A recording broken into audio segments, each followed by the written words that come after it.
Assalamualaikum warahmatullahi wabarakatuh.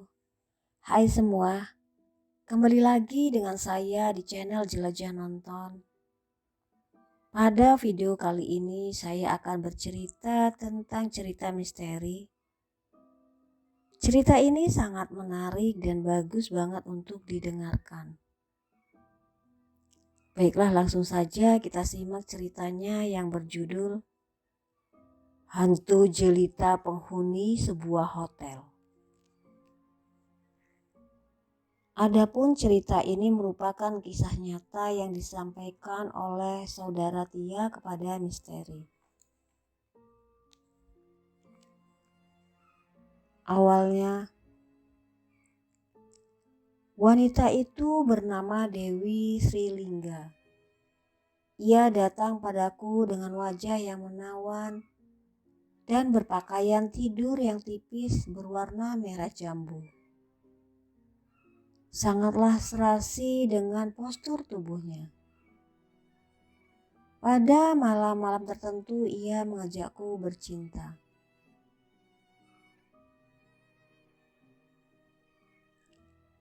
Ketika ketiga tamu itu menceritakan kepada saya dan petugas kepolisian yang waktu itu pas sedang kontrol di tempat kami bekerja,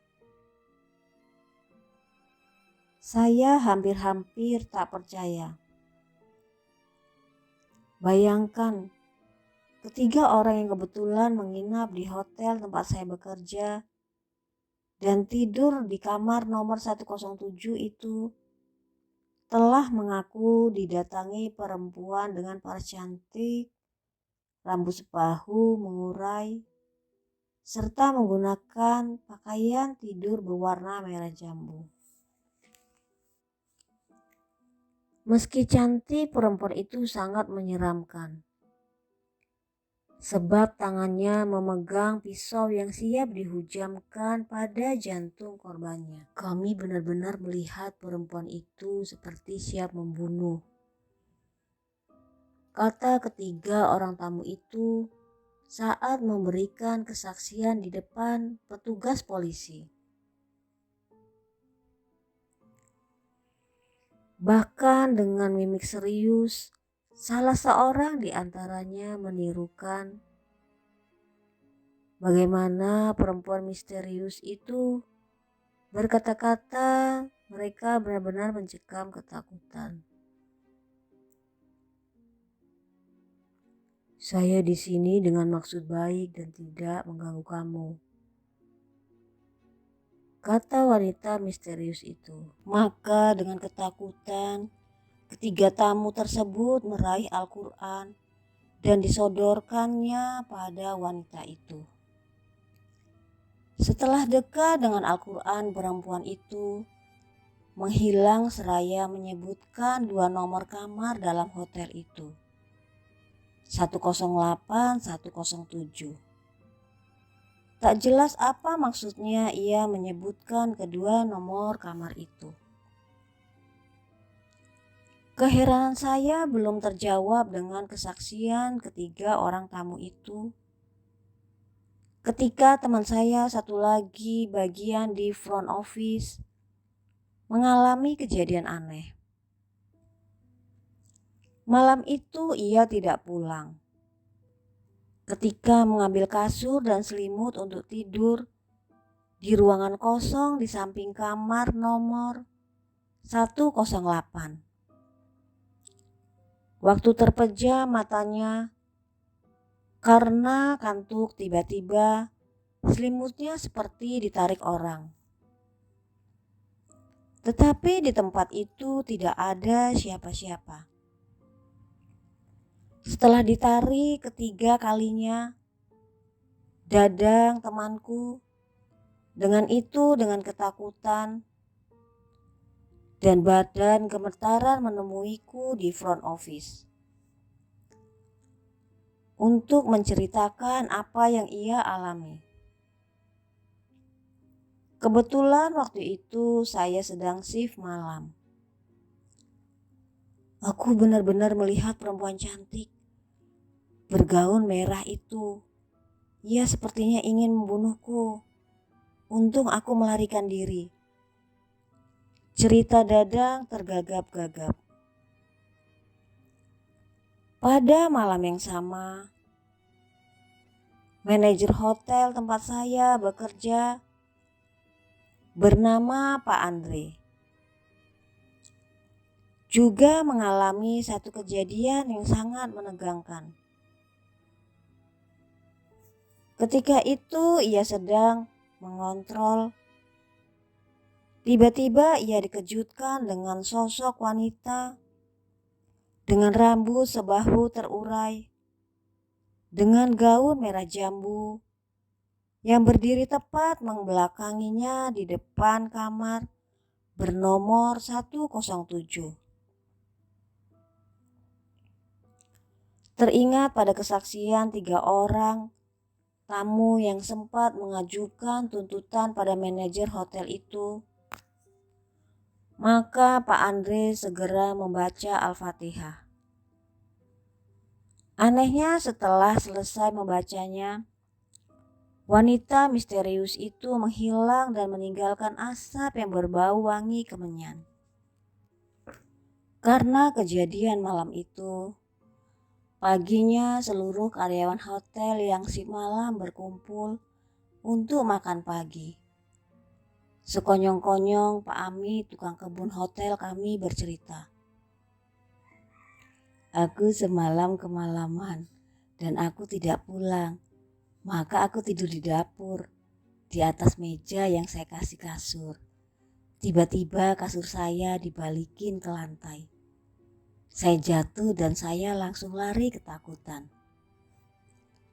Dengan cerita dan pengalaman yang dialami Pak Andre sendiri, maka kami para karyawan dan manajemen sepakat untuk mencari orang pintar di sekitar Jawa Barat untuk mengungkapkan apa sesungguhnya yang ada di hotel kami.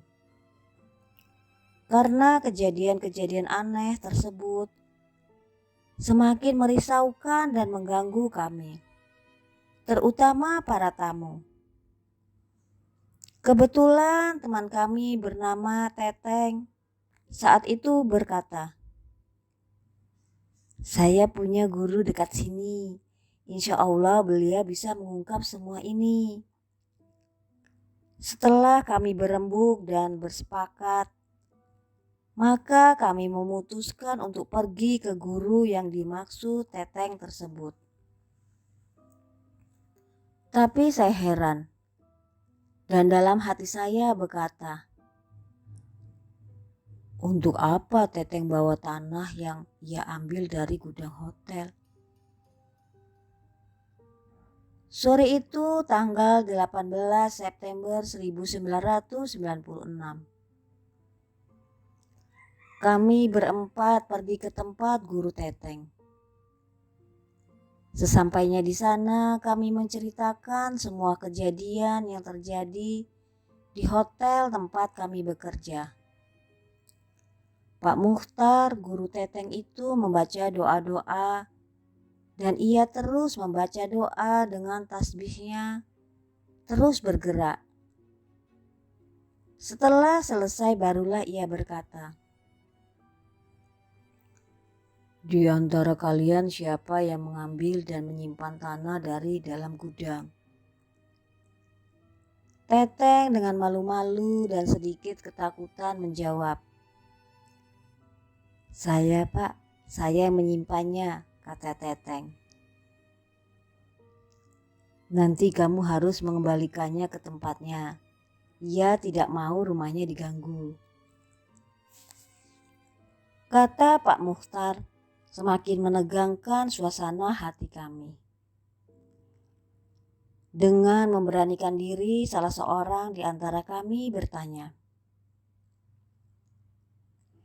"Maksudnya siapa yang terganggu itu, Pak?" "Ia seorang yang kira-kira berumur 25 tahun. Dan sebelum hotel itu dibangun, ia tinggal di situ dan ia bunuh diri. Ia mengaku bernama Dewi Sri Lingga."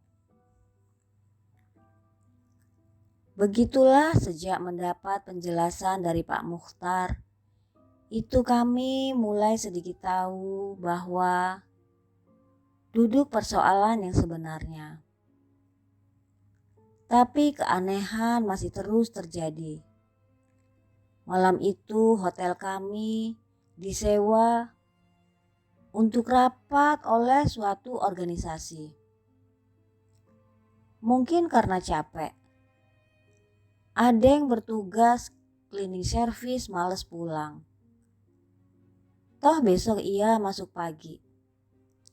Karena itu ada yang memutuskan tidur di aula bekas rapat tadi. Tepat pukul 12 malam ia dikejutkan suara-suara aneh. Prang-prang bluk. Dengan terkejut ia langsung bangun dan dilihatnya di sekelilingnya. Ada yang nyaris jatuh pingsan ketika pas menengok ke belakangnya. Ia melihat ada sepenggal kepala yang rambutnya acak-acakan. Giginya bertaring, serta mukanya penuh darah. Melihat pemandangan menyeramkan itu, tanpa pikir panjang, ada yang lari pontang-panting. Hingga akhirnya ia bertemu satpam. Si satpam pun ternyata sedang ketakutan sebab pintu ruangan jaganya diketok oleh perempuan yang minta masuk ke ruangan satpam. Tapi perempuan tadi mukanya terkelupas. Karena sama-sama ketakutan, akhirnya Adeng dan satpam tadi jalan ke bagian belakang hotel. Kebetulan ruangan di belakang ada yang sedang direnovasi. Setelah bertemu dengan para pegawai proyek yang sedang main kartu, salah seorang pegawai itu bercerita, "Pak, saya tadi pas main kartu sama teman-teman, pintu kaca itu diketok-ketok oleh cewek cantik. Setelah saya buka, ia bilang minta kopi. Tapi saya suruh masuk gak mau. Setelah saya buatin kopi, tahu-tahu cewek itu menghilang. Habis itu saya merinding dan takut." Sambil ia menyodorkan tangannya yang masih merinding ke satpam itu. Kejadian aneh juga saya alami sendiri. Kebetulan sejak awal bekerja di hotel itu saya diberi fasilitas sebuah kamar yang letaknya dekat dengan dapur. Malam itu pas tanggal 20 September 1996. Setelah habis dinas siang kira-kira jam 10.00, saya masuk kamar untuk tidur. Sebelum saya tidur, karena saya penakut, dalam hati berharap mudah-mudahan saya tidak didatangi oleh makhluk yang ada di sini. Tapi kalau dia memperlihatkan dirinya, jangan dengan wajah yang menakutkan. Setelah itu saya pun memastikan diri tidur. Namun aneh, setelah terlelap tidur tiba-tiba saya dibangunkan oleh seorang perempuan yang cantik memakai gaun tidur berwarna merah jambu. Ia tersenyum manis. Terlihat jelas giginya yang putih bersih, tertata rapi serta lesung pipit yang menawan. Serta merta hatiku berdebar. Aku bertanya, "Apa maksud dan tujuanmu kemari?" Dia menghampiriku dan duduk di pinggir ranjangku. Dengan gemulai dia mengulurkan tangannya dan berucap, "Namaku Dewi Srilingga." Dengan lembut tangan saya diraihnya dan begitu dingin sekali rasanya. Seperti terbius oleh suatu kekuatan gaib, aku sama sekali tidak merasa takut. Bahkan, aku mulai menikmatinya seutuhnya. Yang dingin namun merangsang itu. Dengan suara parau, aku memperkenalkan diriku. "Namaku Tiasa Songko." Dia tersenyum dan merapatkan badannya. Dengan aduhai, dia merangkulku dan mencumbuiku. Aku pun meladeni cumbuannya. Bahkan aku seperti begitu menikmatinya. Tak pernah aku bercumbu dengan perempuan secantik dirinya. Sampai akhirnya aku tidur dan sebadan dengannya. Setelah terdengar azan subuh, perempuan itu pergi, dan karena terlalu capek, aku tertidur dan seperti lupa pada keanehan-keanehan yang terjadi. Pada harinya, aku dapatkan diriku tidak mengenakan pakaian lagi. Dan kejadian itu aku yakini benar, bukan merupakan mimpi kembangnya tidur. Aku jelas merasakan sentuhan-sentuhan hangat itu. Pada tanggal 1 Oktober 1996, Dewi Srilangga mendatangiku lagi. Kami pun mengulang kejadian yang sama.